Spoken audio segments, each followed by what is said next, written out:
고린도 교회는 문제가 많은 교회입니다. 바울은 고린도 교회의 문제들을 하나씩 해결하기 위해서 편지를 썼는데요. 첫 번째 다루고 있는 문제는 분쟁 문제였습니다. 1장부터 4장까지 그동안 우리가 쭉 살펴봤습니다.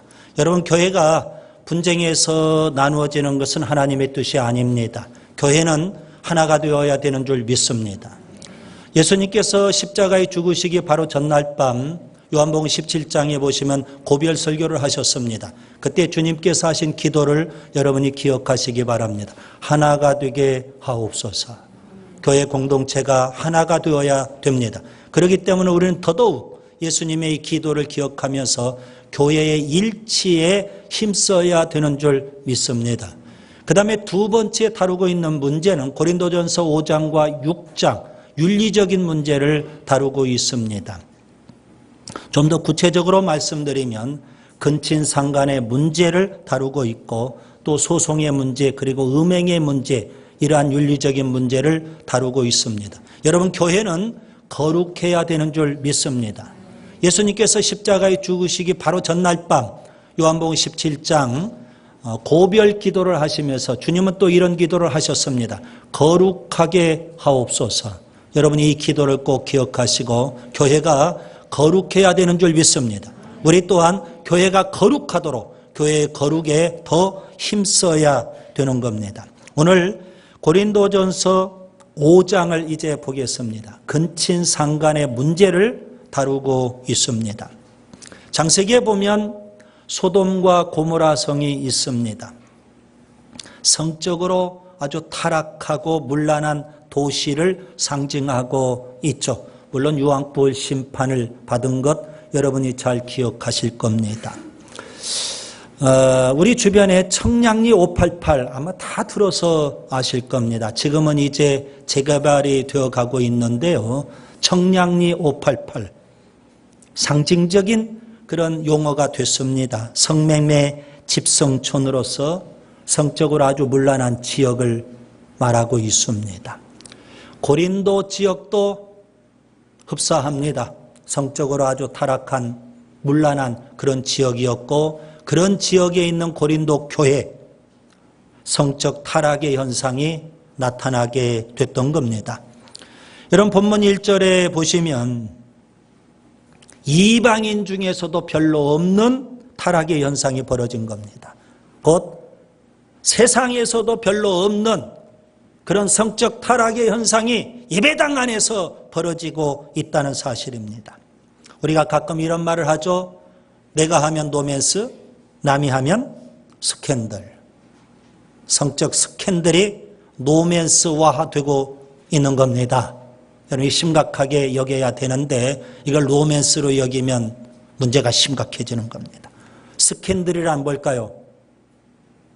여러분, 스캔들이 무슨 의미입니까? 본래 의미는 걸려 넘어진다, 그런 의미예요. 예수 믿는 사람이 성 스캔들, 성에 걸려 넘어져서는 안 되는 겁니다. 이런 마귀는 음란의 영입니다. 그래서 끊임없이 마귀는 목회자들을, 중직자들을, 성도들을, 교회를 음란의 영으로 유혹하고 있습니다. 고린도 교회가 거기에 걸려 넘어진 겁니다. 성경에도 보면 성적 스캔들의 사건들이 참 많이 기록되어 있습니다. 몇 가지 대표적인 것 여러분이 잘 아시는 것만 이 시간 한번 상기해 보려고 합니다. 창세기 38장에 보면 야곱의 아들 가운데 유다가 있습니다.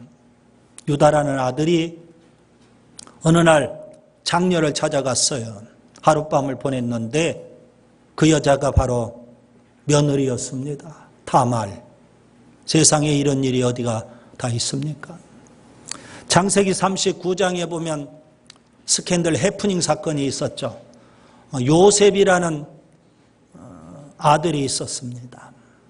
그가 애굽의 노예로 팔려가서 보디발 집안의 가정 총무가 됐어요. 준수하고 잘생겼는데 보디발의 아내가 이 가정 총무인 요셉을 날마다 유혹하는 겁니다. 청년이었는데 날마다 유혹을 해요. 이 요셉은 하나님을 믿는 자이기 때문에 그가 어떻게 합니까? 그 유혹을 뿌리치고 도망을 가버렸어요. 이 스캔들 아닌 스캔들 사건 때문에 그가 감옥에까지 가서 죽을 고생을 다 하는 거 아니겠습니까? 민수기 25장에 보면 출애굽을 했던 하나님의 백성 이스라엘 백성이 음행에 빠지게 되었습니다. 모함 여자들의 유혹에 넘어져 가지고 이스라엘 남자들이 그 음행 사건에 빠지게 됐어요. 물론 발람 선지자가 배후에 있기는 했습니다. 사사기 16장에 보면 아주 유명한 사건이 있죠. 여러분, 여성 편력증이라고 해야 되나요? 여성 편력에 사로잡혀 있었던 삼손, 여자를 너무 좋아해요. 그중에 대표적으로 삼손과 드릴라 사건은 여러분이 잘 아실 겁니다. 사사기 19장에 보면 하나님을 섬기는 한 레윈이 첩을 얻었어요. 고대 세계에 첩을 얻었다, 그렇다고 한번 생각해 줄 수도 있겠어요. 그런데 어떻게 하나님 섬기는 레윈이 첩을 얻습니까? 그런데 그 첩이 바람나가지고 자꾸 행음을 해요. 그러다가 집을 나갔어요. 가출까지 해요. 친정으로 도망가 버렸어요. 수소문 끝에 친정에 가 있다는 사실을 알고 레윈이 그 첩을 찾으러 가요.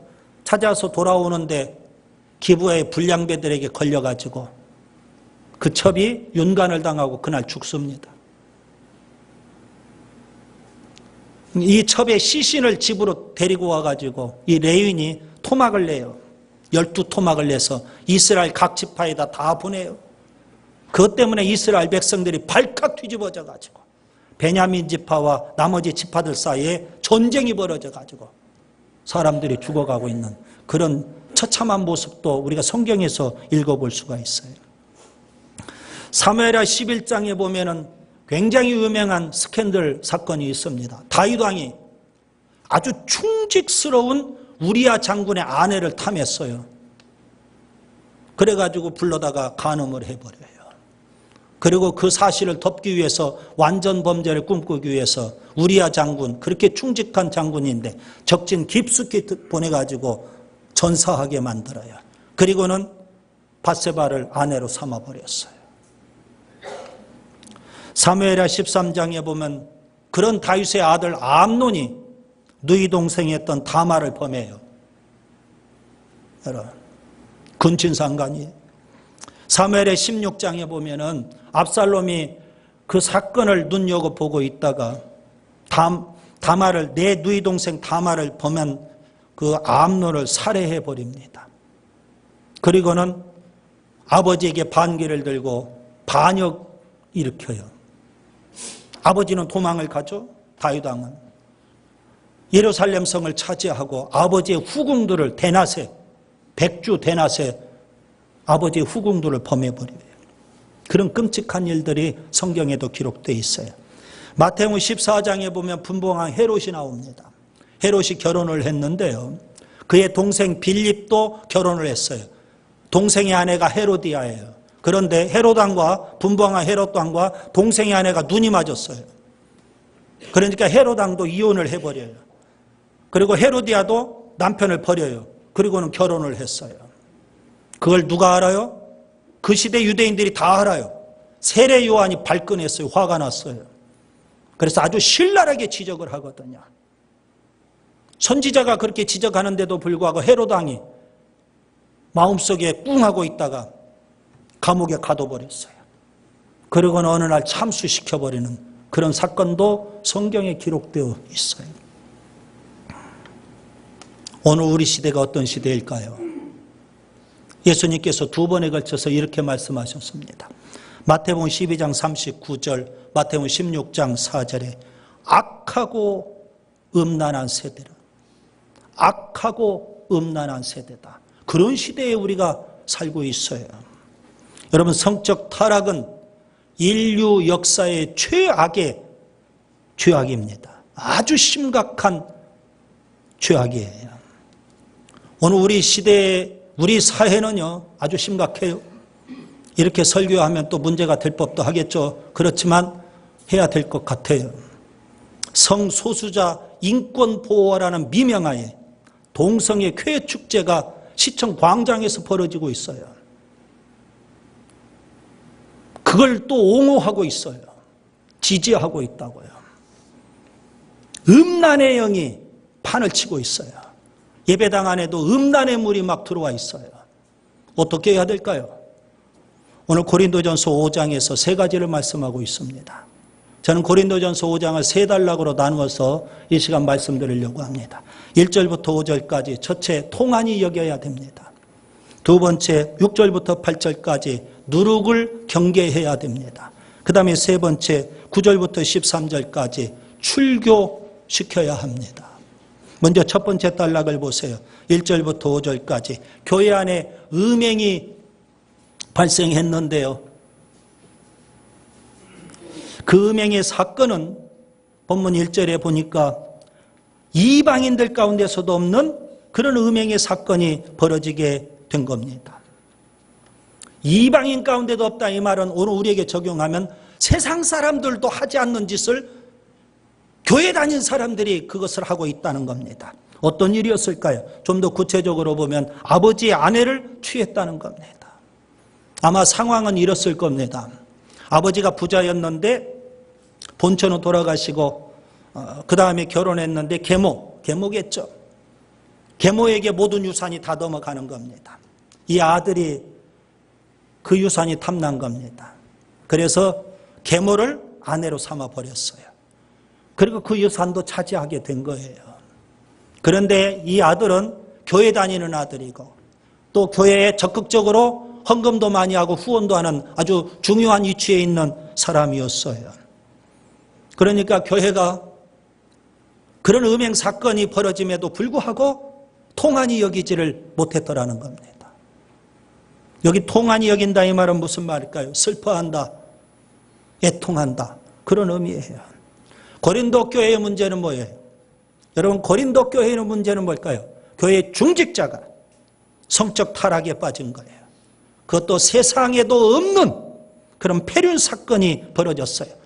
더 심각한 것은 교회가 통한이 여기지도 않고 슬퍼하지도 않고 통탄해하지도 않는다는 데 문제가 있는 거예요. 죄를 범했으면 변명하고 핑계를 대고 회피할 것이 아니라 하나님 앞에 솔직히 나와서 죄를 고백하고 그 죄진 것 때문에 슬퍼하고 애통해하고 회개하고 죄를 끊어야 되지 않을까요? 슬퍼할 줄을 몰라요. 애통해할 줄을 몰라요. 시편 38편 18절에 내 죄악을 아뢰고 죄를 고백해야 돼요. 내 죄를 악을 아뢰고 내 죄를 슬퍼함이니이다. 죄진 거에 대해서 애통해할 줄을 알아야 돼요. 시편 51편 17절에 다윗은 이렇게 고백합니다. 하나님께서 구하시는 제사는 하나님이 원하시는 제사는 어떤 제사일까요? 상한 심령이라. 하나님이여 상하고 통회하는 마음을 주께서 멸시하지 아니하시리다. 상하고 통회하는 마음. 하나님 앞에 우리의 죄를 철저히 회개하고 그 죄 지은 것 때문에 슬퍼하며 내 가슴을 치는 그런 심령의 예배를 하나님이 기뻐하신다는 겁니다. 4절과 5절을 보세요. 바울은 주 예수의 이름으로 주 예수의 능력으로 그런 음행자들을 징계하고 싶은 거예요. 왜 그렇습니까? 그의 육신은 음행 때문에 이미 사탄에게 내줬지만 그의 영만이라도 구원받아야 되지 않겠느냐 이겁니다. 여러분, 교회에 음행의 물이 들어오면 안 돼요. 음란의 물이 들어오는데도 불구하고 교회가 애통해하지도 못한다면 이게 무슨 교회일 수 있겠습니까? 여러분. 그 다음에 두 번째 단락을 보세요. 6절부터 8절까지 누룩을 경계해야만 됩니다. 고린도 교회는 어찌된 일인지 6절에 보시면 너희가 자랑하는 것이 옳지 않도다 그랬어요. 윤리적인 문제가 있고 그런 세상에도 없는 폐륜 사건, 음행 사건을 벌인 그 사람을 교인들, 그런 교인을 자랑하고 있다는 겁니다. 여러분 아무리 그가 물질적으로 부유하고 권세가 있다 할지라도 그가 아무리 교회의 중직이라 할지라도 그런 사람을 교회가 옹호해서야 되겠습니까? 바울이 왜 그런 사람들을 자랑하면 안 되고 옹호하면 안 된다고 할까요? 여러분 누룩이라는 걸 지금 말씀하고 있잖아요. 너희는 누룩 없는 자다는 겁니다. 여러분 교회는 누룩 없는 공동체가 되어야 하는 줄 믿습니다. 여기 누룩이란 건 뭘까요? 죄를 상징하는 겁니다. 여러분 기억하세요. 죄는 누룩과 같습니다. 왜 바울이 죄를 누룩과 같다고 지금 누룩이라는 걸 상징으로 표현하고 있을까요? 여러분, 죄라는 것은 강력한 영향력이 있는 거예요. 누룩이라는 것은 떡반죽 하룻밤 사이 다 부풀게 해버립니다. 강력한 영향력이 있는 거예요. 죄가 그런 겁니다. 인류 역사를 보세요. 아담 한 사람의 죄가 아담 한 사람의 죄로 끝났습니까? 아니에요. 온 인류를 죄인으로 만들고 온 인류를 다 죽음으로 몰아가지 않았습니까? 창세기 6장에 보면 노아의 홍수 심판 때의 상황을 말씀합니다. 창세기 6장 5절에 사람의 죄악이 세상에 가득했다. 더 이상 하나님이 참고 기다리실 수가 없어요. 죄악의 수위가 너무 높아요. 여러분, 댐의 수위가 높으면 댐을 방류해야 되지 않습니까? 죄악의 수위가 너무 높기 때문에 하나님께서 홍수로 심판하시면서 죄악의 수위를 낮추시는 거예요. 세상의 죄악이 그렇게 가득해요. 오늘 우리가 살고 있는 시대, 죄악의 홍수 시대예요. 죄악의 수위가 너무 높아요. 바울이 지금 죄를 누룩으로 상징하는 데서 여러분, 우리가 깨달아야 될 소중한 진리가 있어요. 저는 이렇게 단도직입적으로 말씀을 드려요. 죄 무서운 줄 알아야 됩니다. 너무나도 많은 성도들이 죄를 쉽게 생각해요. 죄의 유혹 앞에 한번 몸부림도 좀 쳐보고 한번 주저하고 망설여도 보고 그래야 될 텐데 죄의 유혹 앞에 백기 들고 있어요. 그리고 너무 쉽게 생각해요. 오는 주일에 교회 가서 하나님 사랑이 많으신 분이니까 회개하지 뭐. 그러면서 죄의 유혹 앞에 쉽게 넘어가고 죄 짓고 살고 있는 겁니다. 죄 무서운 줄 알아야 돼요. 성경은 우리에게 죄에 대해서 어떻게 행하라고 말씀하고 있을까요? 여러분, 죄라는 것은 우리가 피 흘리면서까지 싸워야 될 대상입니다. 히브리서 12장 5절에 보면 너희가 죄와 싸우되, 죄를 뭐 하라고요? 친구로 삼지 마세요. 죄는 싸워야 될 대상입니다. 아멘. 히브리서 12장 5절을 계속 보시면 너희가 죄와 싸우되 아직 피 흘리기까지는 대항하지 아니했더라. 자, 이 말씀을 역으로 뒤집어서 보시면 우리가 죄와 싸워야 되고 그 다음에요, 피 흘리면서까지라도 목숨 걸고 죄와 싸워야 된다는 겁니다. 죄를 그렇게 쉽게 생각하면 안 돼요. 죄에 방심하면 안 돼요. 죄의 유혹 앞에 우리가 넘어지면 안 돼요. 한번 몸부림이라도 쳐보시고 내가 싸워야 되겠다, 그런 의지라도 있어야 되지 않겠습니까? 너무 쉽게 죄 앞에 백기 들지 마세요. 죄는 무서운 존재예요. 누룩과 같은 존재. 내 인생을 망치고 내 가정을 망치고 우리 교회를 망치고 이 사회를 망치는 게 죄라고요. 누룩처럼 작은 죄, 그 하나의 죄가 공동체 전체를 망치고 있는 거예요. 교회는 누룩 없는 공동체가 되어야 한다는 겁니다. 예수님 십자가에 죽으셨어요. 여러분, 유대인들이 유월절을 지킬 때 누룩 없는 빵을 먹었어요. 누룩이라는 것은 죄를 상징하기 때문에 그래요. 오늘 우리 비전 공동체가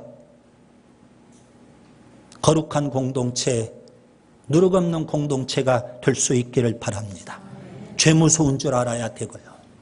죄는 끝내 우리를 죽음으로, 지옥의 형벌로 우리를 끌고 가기 때문에 죄 무서운 줄 알고 죄와는 싸워야 되고요. 죄를 이기고 거룩한 공동체가 되어야 할 겁니다. 그 다음에 세 번째 단락 9절부터 13절까지 출교시키라는 겁니다. 9절에 보시면 내가 너에게 쓴 편지라는 표현이 있습니다. 고린도전서 이전에 바울이 이미 고린도 교회에 편지를 하나 썼던 것 같아요. 이 편지가 고린도전서 이전의 편지이겠죠. 그 이전의 편지에서 바울은 음행하는 자들과 사귀지 마라 이렇게 권면을 했어요. 그런데 고린도 교인들이 그 편지를 받아보고 음행하는 자들과 사귀지 마라, 이 말씀을 교회 밖에 세상 사람들과 사귀지 마라 그렇게 해석을 했어요. 왜요? 다 음란한 지역이잖아요. 그런 고린도 지역에 있는 세상 사람들과 단절하며 살아야 되는 것으로 하나님 말씀을 오해했던 거예요. 그래서 바울이 지금 11절에 보면 이제 내가 너에게 쓴다. 이거 고린도 전서입니다. 고린도 전서에서 바울이 그 잘못된 시각을 교정해 주고 있는 거예요. 예배당 밖에 있는 사람들이 아니라 예배당 안에 있는 사람들. 12절 보면 교회 안에 있는 사람들. 예배당 안에 있는 사람들 가운데 어떤 사람들이요? 여러분 11절에 보시면 음행하는 자, 탐욕을 부리는 자, 모욕하는 자, 술 취하는 자, 속여 빼앗는 자, 이런 자들 사귀지도 말하는 거예요. 함께 식사도 하지 말하는 거예요. 왜요? 그들은 누룩과 같기 때문에 우리가 물들다는 거예요.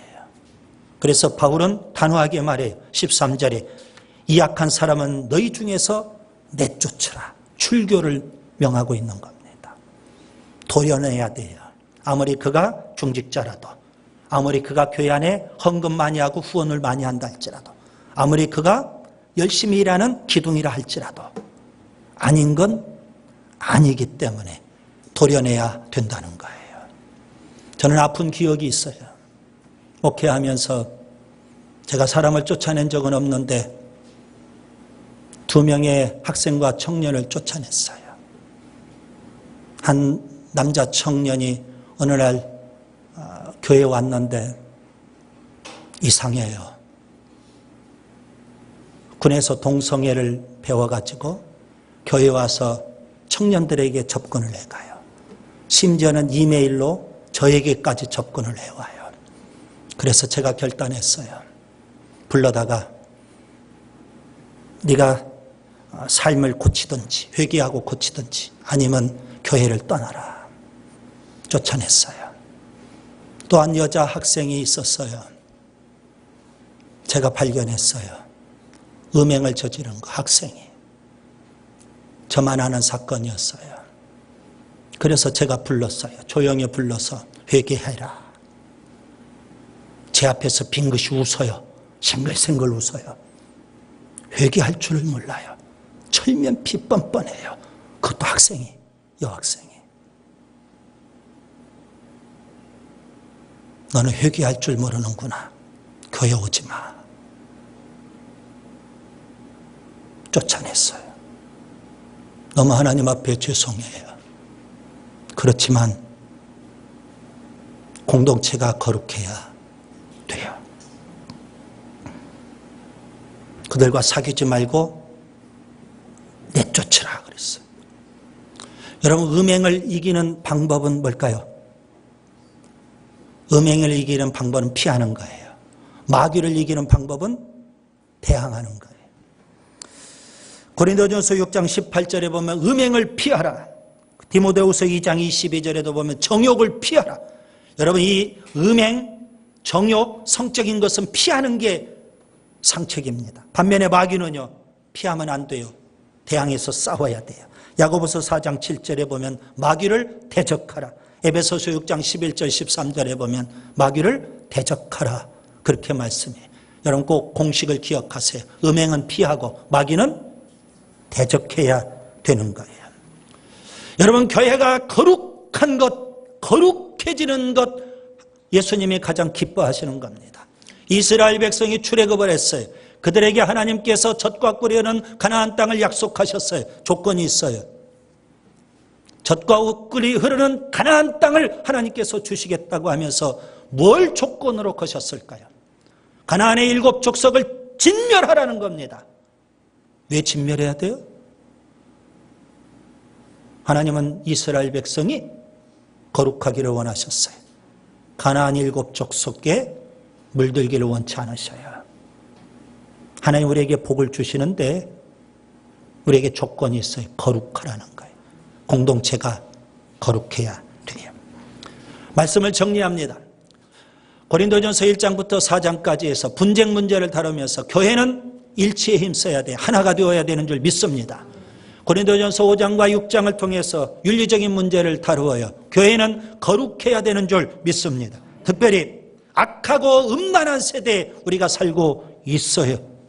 여러분, 교회 안에 음란의 물이 들어오지 않도록 우리가 긴장해야 돼요. 아무리 세상이 음란의 물이 가득해도 악하고 음란한 세대에 우리가 살고 있어도 교회만큼은 거룩해야 되는 줄 믿습니다. 교회가 세상과 타협하거나 세속화되면 안 되는 거예요. 교회 안에 침투한 세속 죄악, 음란, 누룩과 같은 거예요. 이거 경계해야 되고요. 이거 도려내야 되는 거예요. 여러분에게 묻습니까? 여러분이 혹시 누룩 아니에요? 나가세요. 교회에 머물기로 원한다면 철저히 회개하세요.